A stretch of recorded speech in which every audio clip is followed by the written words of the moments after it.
It's chilly day. I know that I said I was going to do something else now that the weather has changed, but Tom has requested this.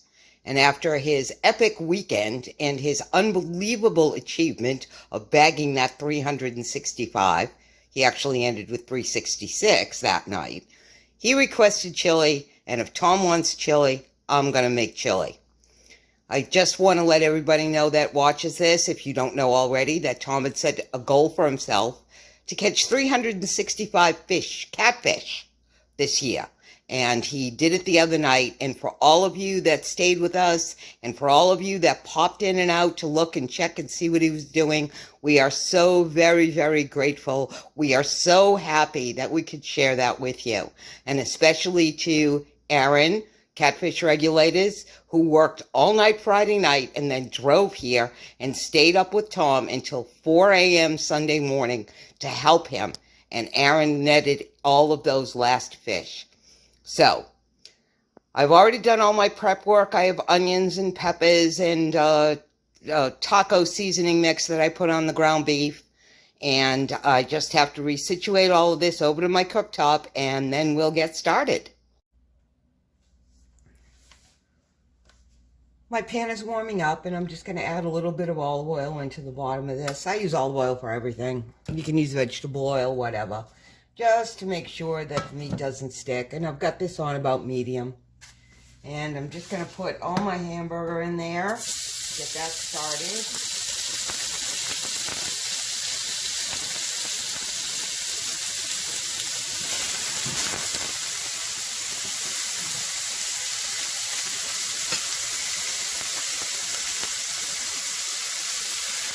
So I just want to cook this off a little bit, get some of the fat out.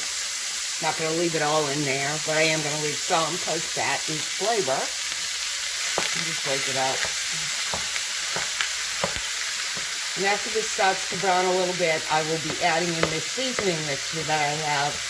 It's, chili powder, cumin, coriander, paprika, little cayenne pepper, salt, just to give the meat some flavor. I find that the meat is very bland if you don't season it during this process. But that needs to brown up a little bit before I can get that in there. And when I add that, I'll be adding the peppers and the onions. I have one medium-sized onions and a medium dice. And then I have a mixture of bell peppers, because they were in the refrigerator. But I also have fine diced 2 medium jalapenos. And when I do the jalapenos, I do take out the seeds and the ribs. That's where all the heat is. And if I saute them down first, they're not as hot, but you get that flavor from the jalapenos, which is all I'm looking for, really. This is, a little on the spicy side, but it's not take the roof of your mouth off. I mean, you want to enjoy your food. You don't want to, not be able to eat it because you can't even taste it because now you've killed every taste bud in your mouth. So, we're going to let this cook down a little bit, and then we'll add the spices and the peppers and the onions. Let it cook down some more, and then we will keep going.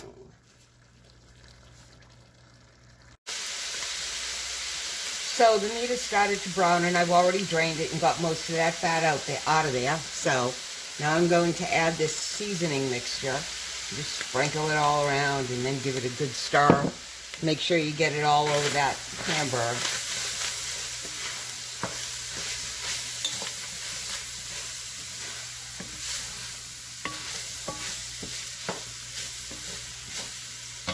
And now I'm going to put the peppers in. I have yellow, orange, and green.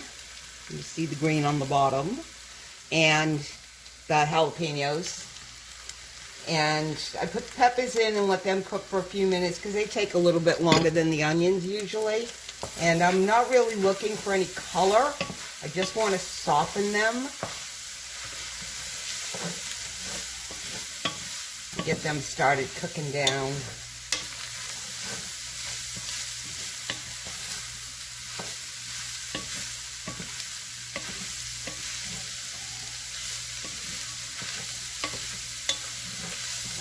And just like the mixer, you know, you get to stand here and watch me stir.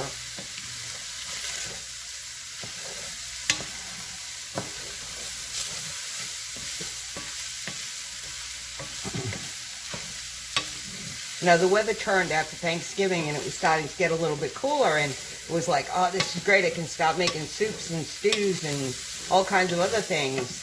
And, yeah, it's 70 degrees out there today again. But it's going to get colder, and really, is there any bad time for chili? So, all right. I'm going to put the onions in.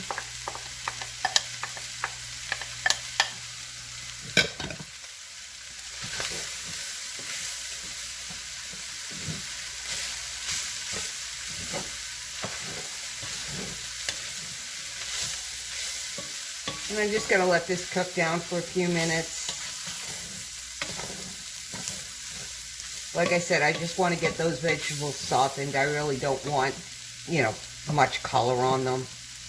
I certainly don't want to caramelize anything.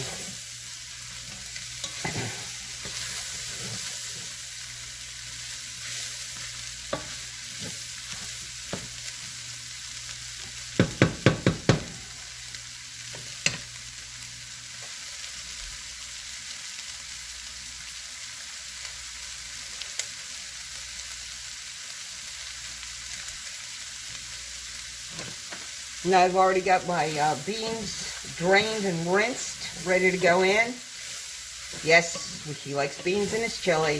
That's how we do it. He likes meat in his chili, so that's how I do it.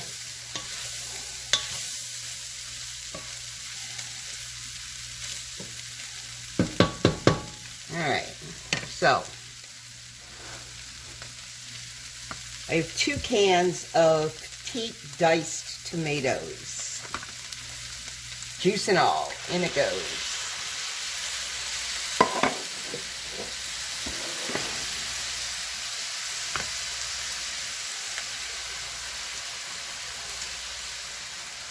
So I don't have a whole lot of room on this section of my countertop, which is why I'm getting a new kitchen next year. And Michelle.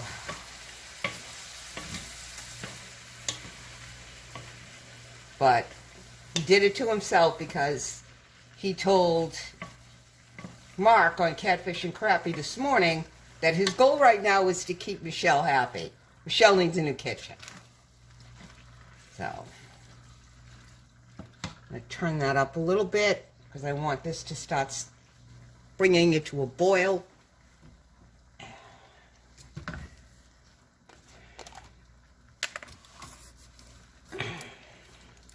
And I'm going to add some tomato juice.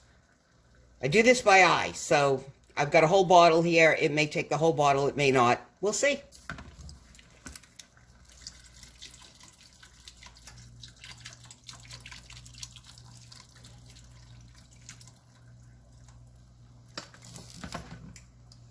Almost.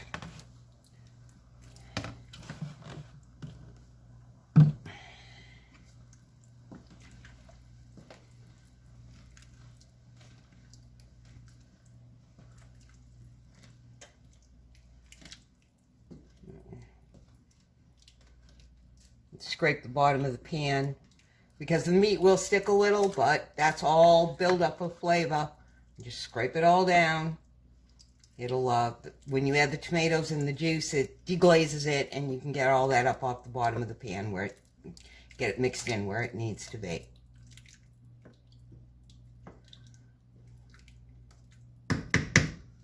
And I am going to put the rest of this in there.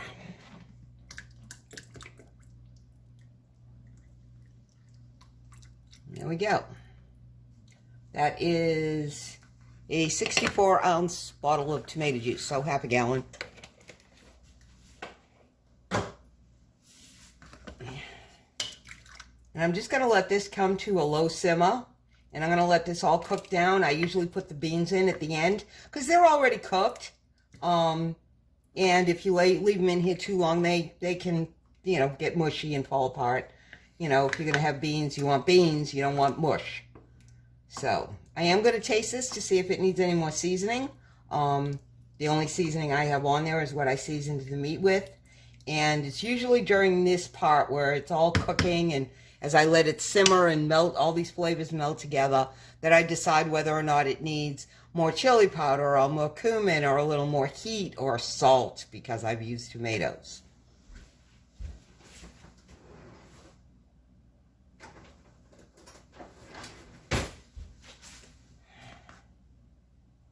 Right now it's going to taste like tomato juice. No, heat's good. Does need some salt though.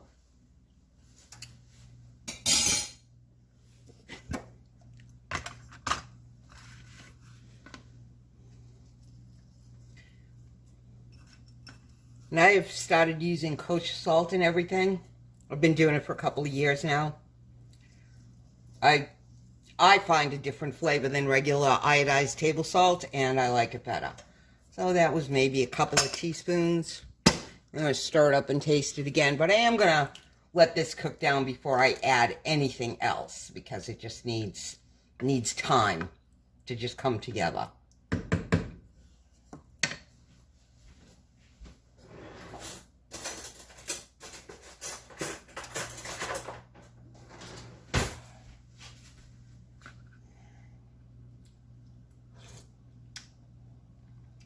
All right, salt level's good. So I'm just going to put the cover on this, turn it down to low, let it sit here and simmer. And when we're ready to put the beans in, we will come back and finish this up. Okay. This has been simmering for a couple of hours now. All those vegetables have gotten nice and soft. This is cooked down. It's turned into that beautiful, beautiful deep red color.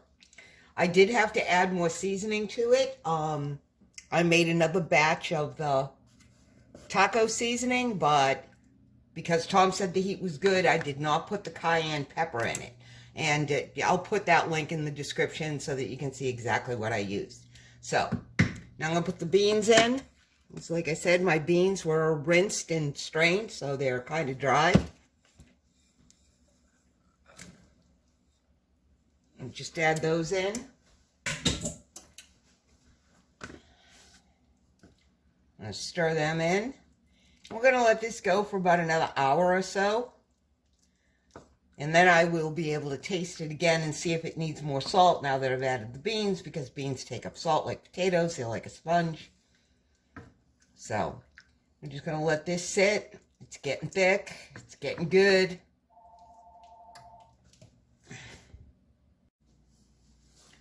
So, while that's cooking down some more and those beans getting incorporated into the chili, well, it's chili without cornbread. I personally prefer the stuff in the box. Yes, the Jiffy Mix that you buy in the box. I love that stuff. I have never found a decent cornbread recipe that copies that level of sweetness that I like in my corn muffins. I know, whatever. But this one gets pretty close. So, in this bowl, I have flour, sugar, cornmeal, and a couple of tablespoons of oil all mixed together. In the cup I have the milk and the egg, and I beat them together. It's just, it makes it easier when you're mixing it in. My cast iron cornbread pan is in the oven and has been heating with the oven to 400 degrees. And I'm just going to mix this. And then this is going to sit for about 5 minutes or so. Yeah, this also has baking powder in it too. I forgot to say that. But I'll put this recipe in too so you can see how it all works together. So, that's going to sit for about 5 minutes. Just let it rest and get a crown on it. And then we're just going to scoop it into the pan and get it in the oven to bake. And everything should come together just about at the same time, because when these come out of the oven, they're going to have to sit for a few minutes because they're too hot to handle. You always got to let baked goods cool down a bit. But Tom's in the other room working on his stats and asking me if dinner is ready yet. So we'll see how it all is in about an hour. All right, so I took my cast iron cornbread skillet pan whatever thingy out of the oven. It's hot, and I'm going to spray it with some cooking spray. Make sure I get it all in there.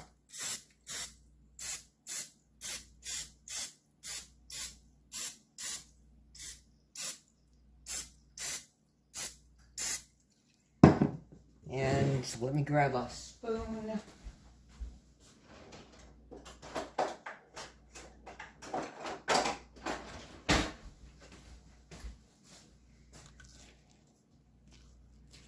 Give my mix another little stir.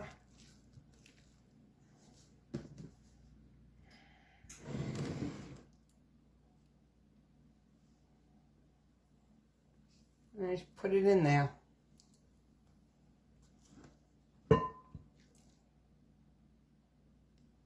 Kids gave me this for Christmas on my birthday once.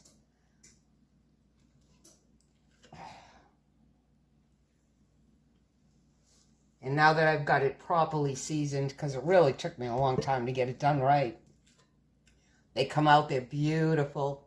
They pop right out. They have nice crispy edges on them. So I use the spray instead of the, instead of putting them in a muffin tin with liners. There's 2, 3, 4, 8 here. Some of these are too full. Now I'll go back and even them out.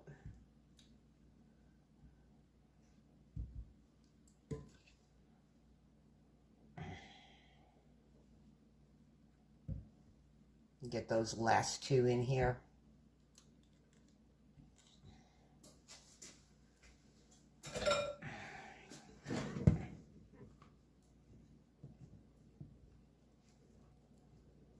And scrape the bowl.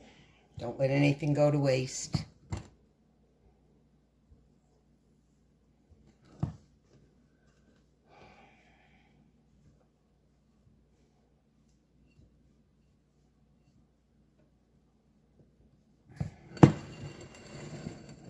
Alright. Need another spoon. Go through more damn silverware trying to cook, I swear to God. When the pan is hot, it already starts to set the bottom of the cornbread. You can already see it starting to rise a little bit.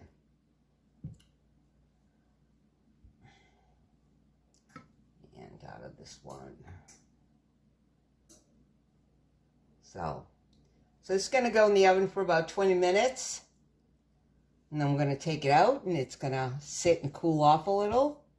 And then by the time the chili's done, this will be ready to go.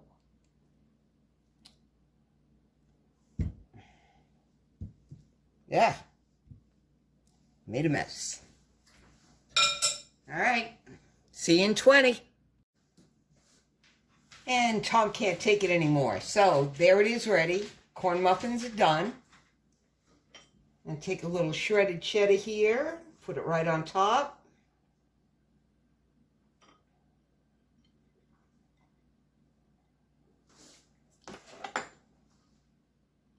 A little dollop of sour cream right in the middle.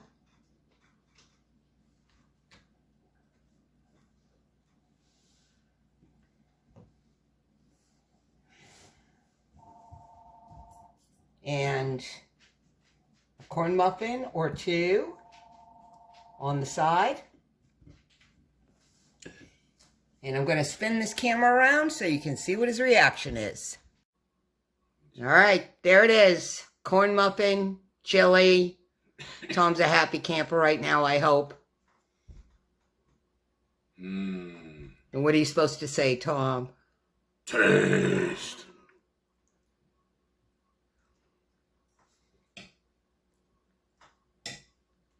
All right. Been looking forward to this all day. It's very hot. Please be careful. Yep.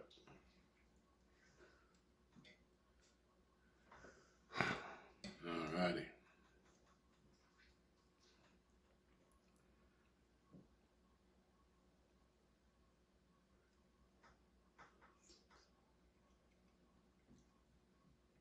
delicious. Very hot, like you said, but delicious. Temperature hot, not Yes. spice hot. Yeah, no. It's perfect spice. Perfect spice level for my liking.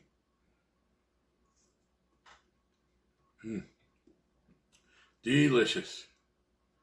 What is this? Cornbread?